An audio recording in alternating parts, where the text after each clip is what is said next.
So I received an excellent question of what are the unmistakable signs of reality shifting or when you have shifted, and what are the signs that you are about to shift or preparing for a shift. And the reason I love this question, I love all the questions, by the way, and I just got another one tonight that cracked me up of how do I shift into a reality where I'm rich? I want rich people problems, not poor people problems, which I will cover in upcoming episodes because I've gotten a couple questions like that. And so the reason that I love the unmistakable shifting question is that it really is a deep question that is kind of a catch-22. It's a Chinese finger trap, if you think about it from a certain perspective. The mind wants definitive answers, right? It's always trying to latch on to definite reality. And as a result, when we start reality shifting, what you'll find is that when you start losing space and time, at first the mind doesn't like it. I'm experienced now, right? I'm like 5 years into it, give or take. Well, I'm like hundreds of years into it. If I'm talking about all of the lifelines aggregated together, but in this mortal form and this binary linear existence that I am hopefully breaking away from soon. Just kidding. I already have. But I stay here and I tolerate it like the rest of us who are awake. Anyway, so when you start, and even when you are experienced, you will have moments where you go downstairs, presuming that you have an upstairs and a downstairs. You'll go downstairs, you'll look at the clock, and you'll say, "What happened?" Or you'll pick up your phone, you'll see the time, and your mind will have this like error code. It'll be like, nope, can't, nope, rewind. And what happens is that we have something in our cognition. This is why I call it quantum psychology, but quantum consciousness is another way of looking at it. We need to raise our standards of metacognition, understanding how our mind works, to be able to break away from some of these constructs that have kept us bound into binary linear existences. And when we start reality shifting, we're really talking about breaking away from that fixed point of understanding. And it requires a very deep understanding of the mind, your mind in particular, because all of our minds operate a little bit differently. I mean, they fundamentally are quite coherent, but there are some nuances in our psychological templates and archetypal templates that is worth you really exploring, either on your own or in one-on-one coaching. We can do this. So when you lose time, there's a function in your brain that's like, what? And what happens is that you have this program almost, at least I do, and I'd love to hear from you if you also are a reality shifter and know what I'm talking about. You have this function or program that'll run this automatic process that tries to grasp onto recounting all of the minutes, and you're replaying the sequential actions. You're like, wait a second, how is it 3:00? Did I really go to the store that long? And then you replay everything, and you replay the time that it took, the estimates that you took. Normally this is just happening in the background, right? You're just tallying the time in the background. Some people are more precise than others. Like I mentioned, when I was a behavior therapist, I used to be super, super precise. And others just kind of ballpark it. They're like, I think I have a meeting in 15 minutes. And if you have ADHD, it's like the meeting's already passed. And you're like, oh, shit, my sense of time is totally off. Yes, okay.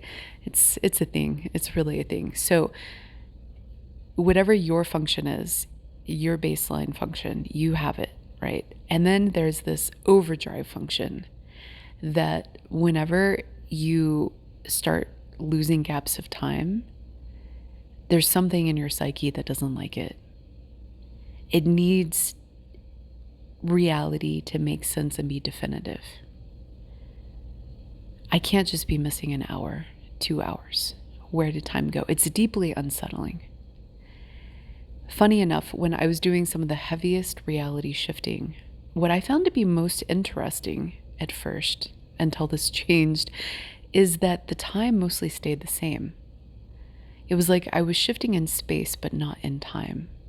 And then my clocks started all reporting different times. One time I repeated a day. That was pretty wild. And another time I was shifting in between an hour before and an hour after. And then this also happened another time when I was in a vortex area in Sedona.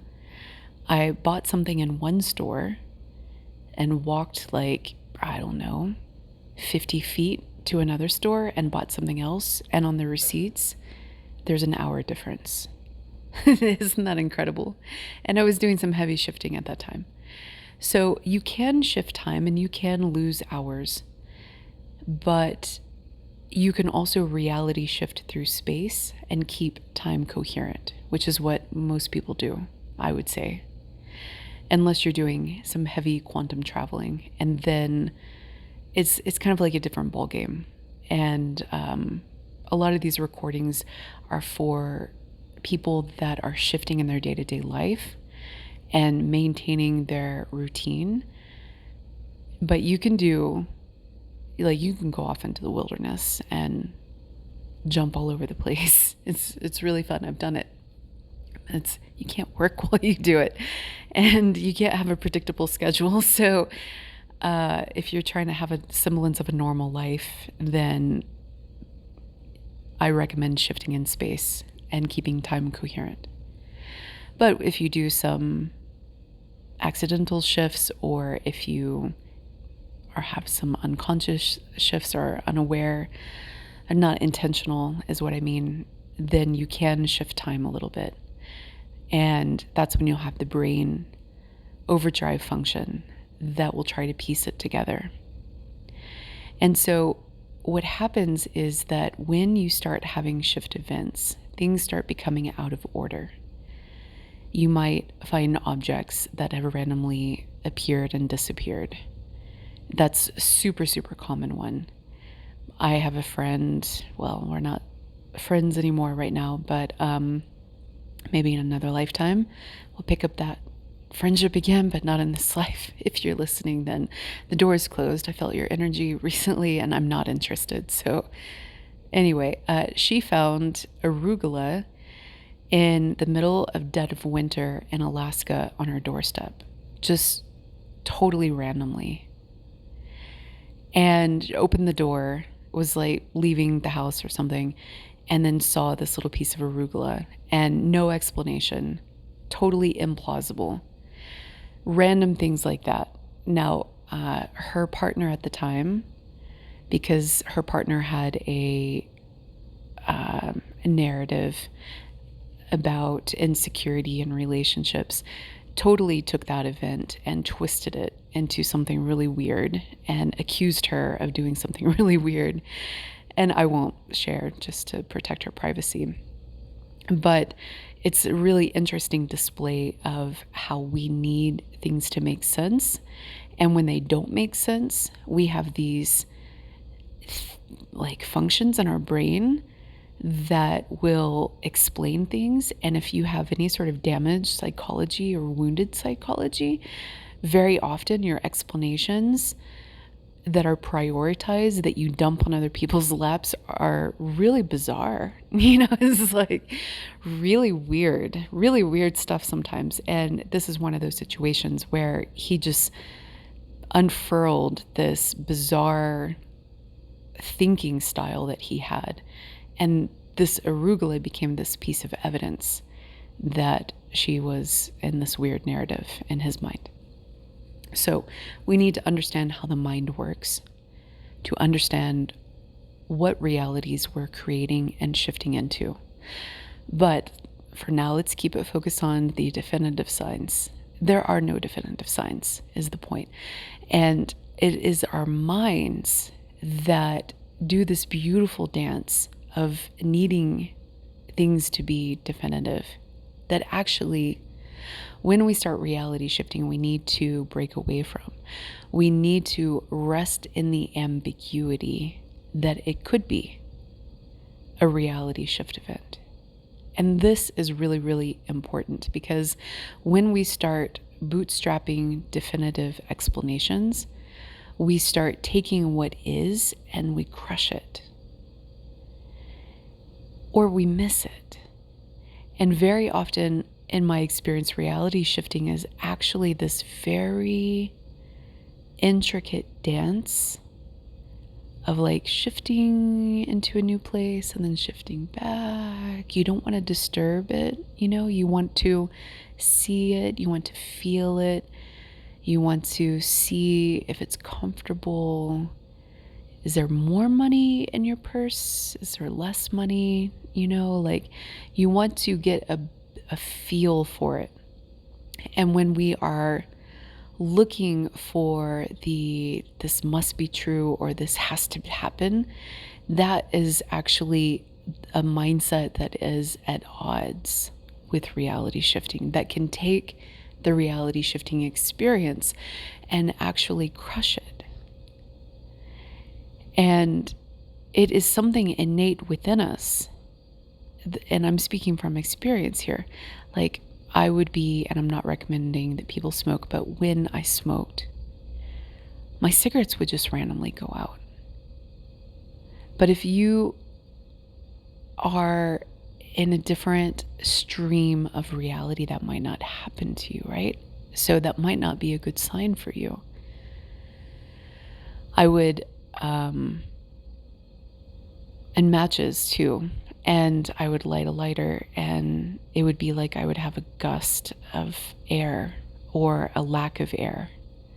And that happened to be in places where I perceived that I was in a nightmare realm. So I perceived that there was not a lot of air, or something was wrong with the air. So these signs should be taken as almost like what could be true, but it really depends where you're shifting in and out of. And so objects appearing, disappearing, messages appearing and disappearing. That's another one that I found. Radio stations changing, prices changing, products changing, area codes on the signage if you're driving around changes. Octane gas, the availability changes. People change, your neighbors change, cars change, brands change. I'm in a place where I have car brands, like 2 or 3 that I've never seen before in my life.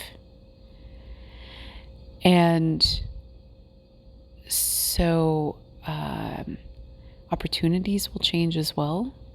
Like, you'll just randomly get job offers. People will reach out to you and be like, hey, I got this idea for a collaboration, or I got this idea for a job. Do you want to do this? Or offers will just disappear. Like, things will just randomly fall apart. Like, you got a job, you're going through the process, the onboarding, and then they're like, yeah, sorry about this, but this job's no longer available. Content changes, news articles change, and expectations change, like what you can do and what you feel like you can do.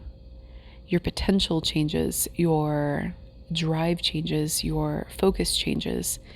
All of a sudden, you might want to drop everything and explore this random new path, and then all the doors open up for you. You might have an inkling to just move all of a sudden. And so really, it's about change in the environment. And the more you're reality shifting, the more abrupt that change is. So in some of the more extreme examples that I had different versions of my apartment. an apartment complex, Dallas, Texas. Man, I miss that place. Anyway, I had different versions, and when I did a really, really big parallel jump, and I, at this point, was completely disconnected from space and time, and it was a wild ride. I came to my apartment, and I had different notes in my manifestation notebook. It was my handwriting, but the notes were different. I had things on my counter that were mine, that were my objects, but I didn't put them on the counter. I've had dishes unloaded in my dishwasher. That's not that time, but I've had, like, it looked like somebody else was living in my apartment. I was like, what's going on here? And so when you do like really big jumps, then you'll see it's almost like you're in a completely different life and you're in a different lifeline. And when I did that really, really, really big jump, that's when my apartment keys didn't work. I had to go to my leasing office and get them to open my door and give me a copy of a key. And then I had a second mailbox key and a second mailbox. And I had packages that were supposed to come to me that never came to me, but then I received others in this other mailbox that I didn't know that I had. So it's pretty incredible, actually, to see like your apartment's clean. You're like, I know that wasn't me. Or you see that your neighbors have apparently moved out and some new people are there. And you're like, wait a second, when did that happen? I've been here the entire time.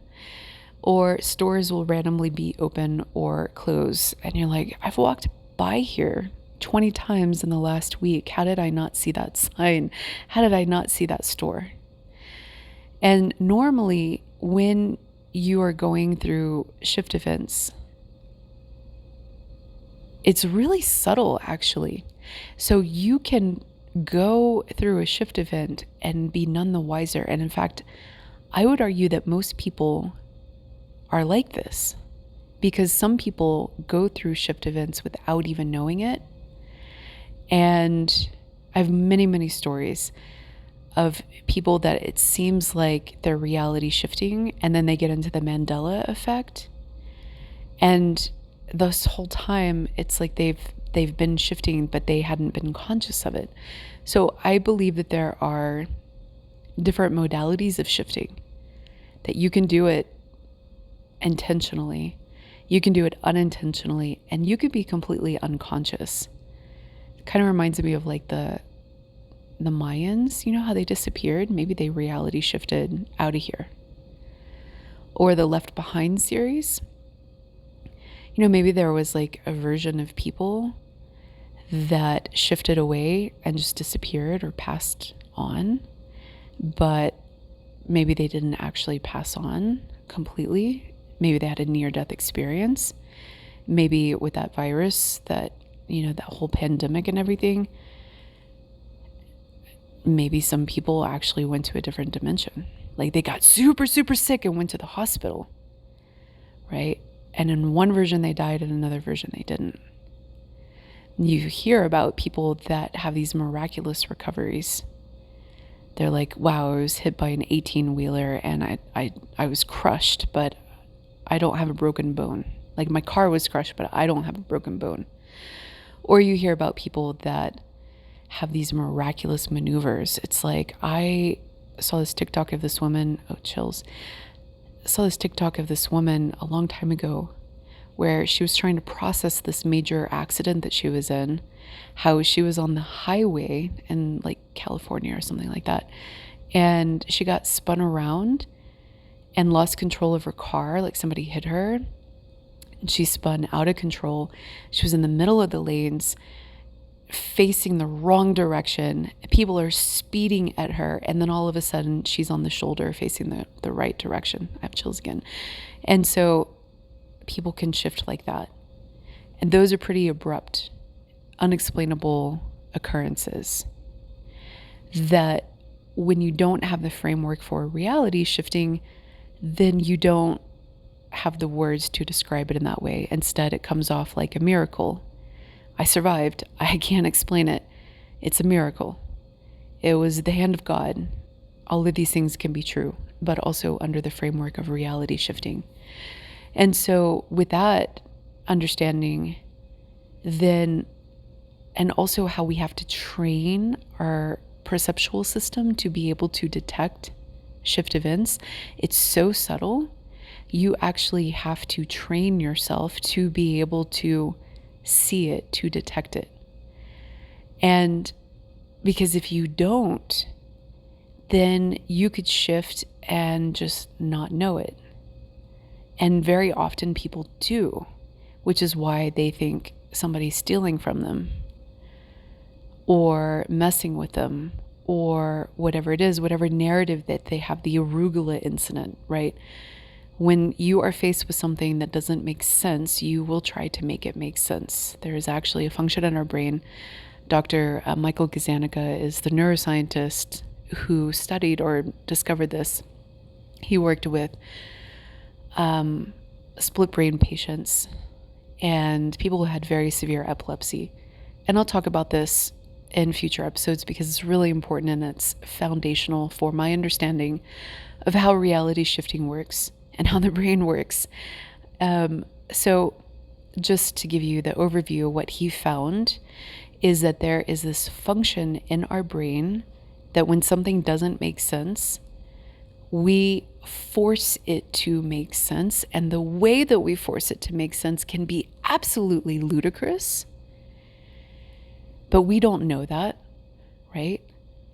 And if we have, now we're going to set his work aside and I'm going to add my layer on it. If we have wounded psychology, then those explanations can become really twisted really quickly. And then we can become convinced that that's reality. And that's when we start getting into some of the nightmare creations and shifting into. And people do create nightmares for themselves. And there are also people that have nightmares created on top of them. And so it's a really interesting phenomenon to observe the brain when you don't fully understand something. Most people have some degree of wounded psychology, which is why the shadow work journey is so important. And separately, even if you don't have wounded psychology, many people have a very strong logic and rational system that tries to bootstrap a binary linear existence because of where we come from onto reality. So even in the presence of reality shifting, like we lose an hour, wait a second, that doesn't make sense. I must have lost power. And it's that I must have lost power that, in my opinion, sometimes shifts you back into a baseline reality where reality shifting doesn't exist. It's a theory I'm working on because I've observed it. When I start questioning reality shifting, it's like all of a sudden I'm in a non-shifting reality. Somebody else wrote to me about that too. It's like they had this reality shifting experience from like years ago and years back. But every time they would try to exercise that muscle, it's like they would try to change the color of the wall. And when it would start to change, they would, like, there was something in their mind that would like look back at it and be like, that's not possible. And it was that looking back, like the Tower of Babel, looking back and being like, that's not. And then all of a sudden it's gone. So that definitiveness that we are seeking is actually quite a barrier to reality shifting. It's a really complicated process to explain, but it's like when we start examining it, the observation, the intent of that doubt actually takes that reality shift and morphs it into a non-shifting reality. It's like our brains are designed for this. Not that anybody set out to design it this way, but it's like this is our innate cognition that we have to overcome in order to actually fully uncap this reality shifting ability. So listen, if you are interested in working one-on-one, I am offering reality shifting coaches or sessions, not coaches yet. And when I expand, then I will actually have several coaches on board, but that's my vision for the long term. Right now, I am developing the programming. I'm working one-on-one. I'm only open for the weekly intensive deep dives at this moment. I do sometimes accept emergency single sessions if you are in a nightmare place and need help managing your symptoms or need help, getting through the week, then we can do just like an hour. But right now, I'm really into the weekly intensive sessions. And it's pretty robust because we find what your potential is, your greatest potential, your best, highest lifeline. We work through your shadow, and it's tough. It's really tough. It's sort of like, I really am like Gordon Ramsay for the soul. I really feel that, and I'm really tough sometimes. And we make sure that we break those patterns and get you out of what you've created in the past. And we make sure that you are getting to your highest and fullest potential. And there's love and light in there too, but there's also shadow work and making sure that you are the best human. Right now it's only open to humans, but advanced hybrids and AI will be upcoming in future sessions when we get there. But making sure that you are becoming the best human possible. And isn't that exciting? You can email me at sacredjourneyproductions@gmail.com. Okay, we'll talk soon.